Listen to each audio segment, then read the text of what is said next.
హరి ఓం. రాను రాను క్షీణించడానికి కారణం ఏమిటంటే మనసులో మలినాలని ప్రతి మానవుడు అనేక మలినాల లోపల పెంచుకుంటూ ఉండడమే. కొందరు తక్కువ శాతం మంది అవి లేకుండా భగవంతుడు లీనమై ఉంటారు. ఇంకా తర్వాత యోగులు, సన్యాసులు, ఈ ఋషులు, మునులు వీళ్ళందరూ కూడా అవన్నీ వదిలిపెట్టేసి ఇక్కడ ఆశ్రమాల్లో ఉంటారు.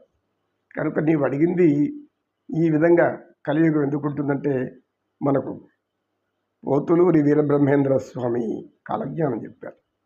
ఆ కాలజ్ఞానంలో చెప్తాడు ఆయన, 5000 పిమ్మట మనుధర్మమే మాసిపోయేను, కుల వివక్షత కూలిపోయేను, మానవులలో నీతి మటుమాయమయ్యేను, మానవులలో నీతి మటుమాయమయ్యేను, అన్యాయమే రాజ్యమే లేను, అన్యాయమే రాజ్యమే లేను. హరి గోవింద గోవింద, శివ గోవింద గోవింద. పోతులూరి వీరబ్రహ్మేంద్ర స్వామి ఆయన మరగానపల్లి, గందిమలైపల్లి, అక్కడ వీరబ్రహ్మంగారి మఠం కూడా ఉండేది. ఆయన పేర్లు అనేక మంది పెట్టుకునేవాళ్ళు. కాలజ్ఞానం చెప్పాడు. ఆయన చెప్పిన కాలజ్ఞానం అన్నీ జరుగుతూ వస్తున్నాయి.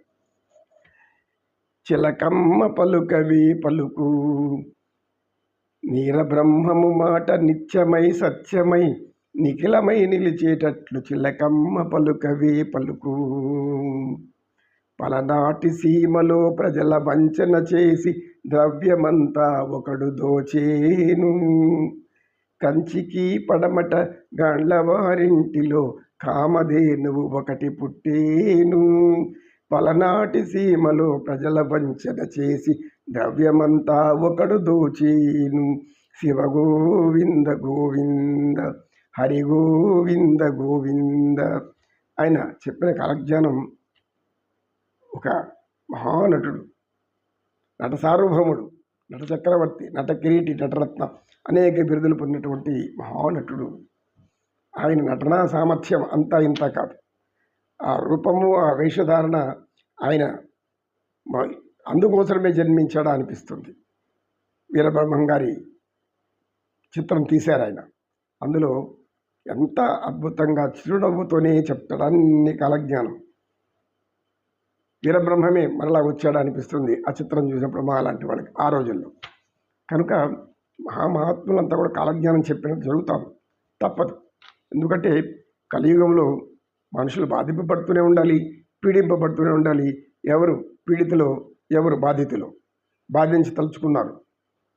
వీళ్ళు ఎందుకు బాధిస్తారు అంటే స్వార్థం, కేవలం స్వార్థం.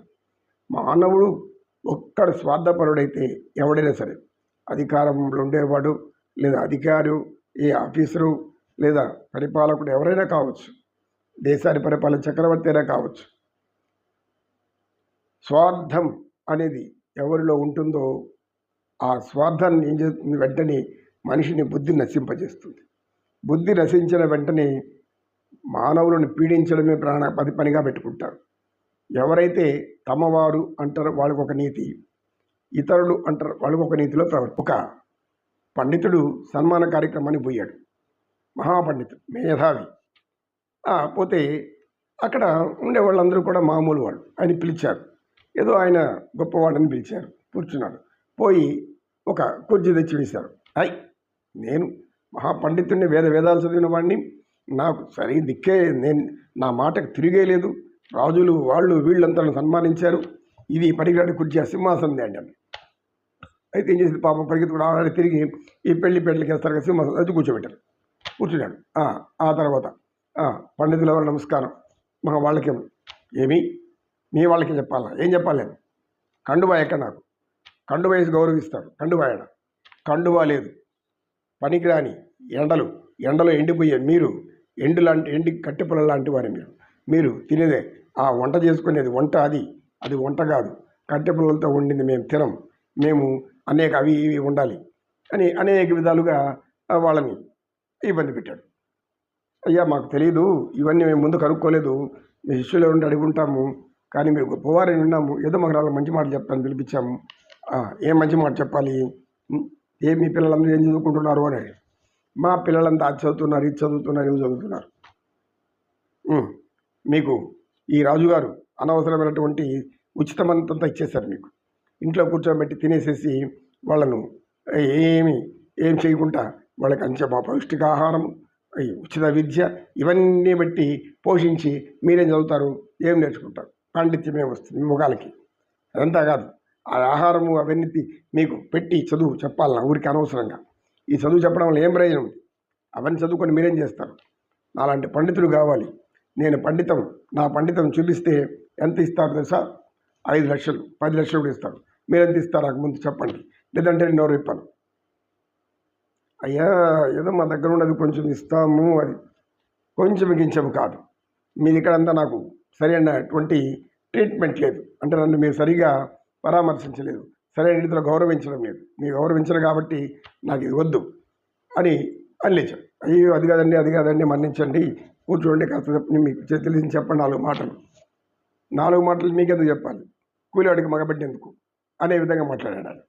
కూలివాడికి మగబెట్టేందుకు? ఇంకెవరికి కావాలి మగబిడ్డలు? ఇలాంటి వాళ్ళకి కావాలి మగబిడ్డలు. కూలివాడికి మాత్రం మగబిడ్డ కనకూడదంట. ఆడబిడ్డ మగబిడ్డ తేడా ఎక్కడ చూపిస్తే పండితులు ఏమవుతారు? మగబిడ్డ ఆడబిడ్డ ఏ బిడ్డైనా బిడ్డే కదా భగవంతుడు ఇచ్చింది. కాబట్టి మగబిడ్డ ఎందుకు నీకు? నువ్వు ఆడబిడ్డలను కనుక్కో, కష్టపడు, ఇంకా అడుక్కొని తిను. 3 కను 4 కను, అంత ఆడపిల్లకాయలే కను, మగవాళ్ళు కనొద్దు. ఎందుకంటే ఆడపిల్లకాయలు కంటుంటే వాళ్ళకి నువ్వు అన్ని సమకూర్చాలి. నీ జీవితం అంతా అనేక కష్టాలతో గడిచిపోతుంది. మేము రాజులము పండితులము మేమంతా కాబట్టి మాకు ఒక్కొక్కరే చాలు. ఎందుకంటే మాకు అధిక ధనం ఉంది, ఒకడు అనిపిస్తే చాలు. ఇలా అనేక ఇష్టం వచ్చిన రీతిలో ప్రవర్తించాడు ఆ పండితుడు. అలా ప్రవర్తించడంతో అయ్యా మీరు మంచి మాటలు చెప్పండి, ఎందుకు ఇంత కోపంగా ఉన్నారు, ఆవేశంగా ఉన్నారు?